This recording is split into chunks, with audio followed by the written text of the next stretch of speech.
Okay, so the Soul series is, how do I put this? The lore is like 98% of the game, and the thing about the Soul series, they don't just like, hey, watch this cutscene, we're gonna tell you everything right real quick.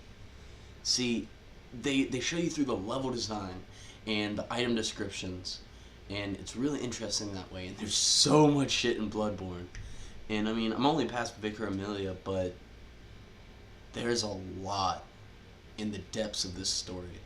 In each couple of videos of the Let's Play, I'm going to do more breakdowns. And of course, you know, further videos as I progress through the game, things could be negated or canceled or just not even be relevant to the story. This is just my analyzation of this Souls game because I fucking love this series. And I started on the first one, Demon Souls.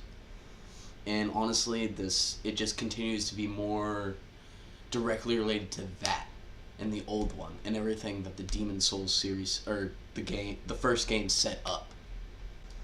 So yeah, right from the get-go, you're introduced to the blood of Yharnam, how you're born from it, live by it, and eventually turn into a mindless beast by it.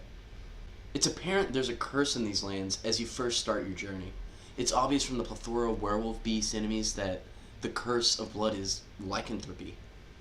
Even then, I came across a note just past the second boss stating, "We've lost our master to the spider," which you find on your way to the cathedral ward in a room full of bookshelves. Many of the NPCs you encounter early on all seem to be in fear of the beast, which is granted, but also they're just about to turn or already have, and when you talk to them in their house, they're feeding while you're talking to them, while giving you alluding statements and such. The whole beginning couple of zones of Yharnam as a whole feels circling around a cult or some type of religion. Even with that, not one NPC ever mentions the spider that I just read about in that note, leading me to believe there's something much, much more intense going on here. There's something very alluding about the first hunter, the same NPC in the wheelchair that's blind. As this is a Demon Souls successor, the last time a character was blind, they ended up being the one who watched over the old one, the demon who is responsible for all the demons sweeping Boletaria's lands. And in short, the Soul series essence of the evil that's in the universe. So it leads me to question just from a little bit I've gotten into just past the spider note, which is just in the cathedral ward, which is like the third area. Just with the interesting, looking back at it, what is transcending the hunt exactly? Is it killing beasts until you eradicate the hunt? Is it becoming so powerful you become some sort of master of the hunt? Is it becoming the greatest beast in the hunt? Even as early as I am in Bloodborne, there's so much story that is alluding to where is this king or master. Not to mention a master would refer to a cult leader. Are they worshipping this spider? Why did the king / master leave the kingdom? Whose blood is it that we all know and live by and are turned by? Is the master a beast himself? What and who is this unknown great spider? How did the curse originate? And if the hunters are supposed to transcend the hunt, why have all of the hunters either dispersed or lingered just to kill the remaining hunters, the player? It leads me to believe that there is a dark secret lying over this place. So far it seems as if the entire kingdom is controlled by the fear of the hunt itself and its beasts, and all the blood it has created. Even though the hunters are the only ones capable of fending off the beasts, the civilians seem to blame the hunters and the hunters alone for the swarm of beasts that patrol Yharnam. If you roll over a vase in the Cathedral Ward Church, you'll notice human skeleton bones with rib cages. Are there survivors and inhabitants that aren't turning being sacrificed to the hunt? Or is this the supposed great spider? There's even a church where in the center of the Great Hall there's a body of one of the giants you fight in the Cathedral Ward graveyard, strung up dripping blood as if it was sacrificed to some higher being. Only further supporting that although there's this cursed blood plot point going on about the werewolves, the cult of religion in Yharnam is centered around pleasing this spider. But only those at the heart of the cult know about the spider and its existence and purpose.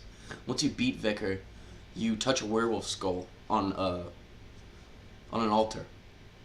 and it triggers a cutscene telling you to fear the old blood. It could be possible the spider has always been here, that it's inevitable to become a beast, and the cutscene ends on the note that we've yet to open our eyes, as if there's a dark truth within this kingdom in its depths. I've only just gotten comfortable in Yharnam, just now beating Vicar Amelia, and already the story is exploding into something only deserving of a Demon Souls successor. Just before the blood-starved beast boss, there's a hunter NPC who tells you about the church's history in Byrgenwerth, who begins to telling you that the healing church is the blood's origin, and the very foundation of Yharnam, where scholars found ancient blood underneath Yharnam in the Tomb of Gods, which frankly sounds exactly like the Whale of Souls in Demon Souls, or the Firelink Shrine in Dark Souls.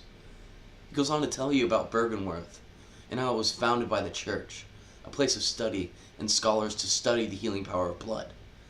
And he even stated you can go as far to say everything that has transpired in Yharnam can be traced back to Byrgenwerth, as it now lies in abandoned and decrepit. The question is, if it's so important, then why is it abandoned? Where did it all go wrong?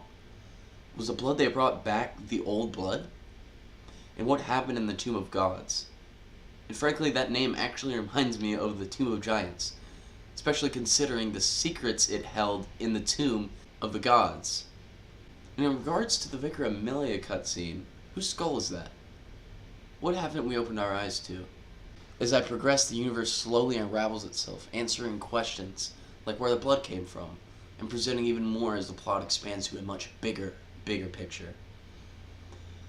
Slowly unveiling the truth that hides in the twilight under the bright moon of Yharnam. Even though I'm only so far, it's reminding me more and more of Demon Souls. Just how Boletaria was convinced there was just a war of demons sweeping the land, and not an entity of pure evil taking the place of their once great and wholesome king. Essentially just like all this cult and dark truths business going on in the heart of Yharnam. One last thing. I went around central Yharnam and noticed trees sprouting out from certain points of Yharnam's architecture, which did nothing but impeccably remind me of the old one. And furthermore, that there's a dark truth hidden deep below Yharnam. I'm beyond curious to see where all this goes. There's something really sinister going on in Yharnam.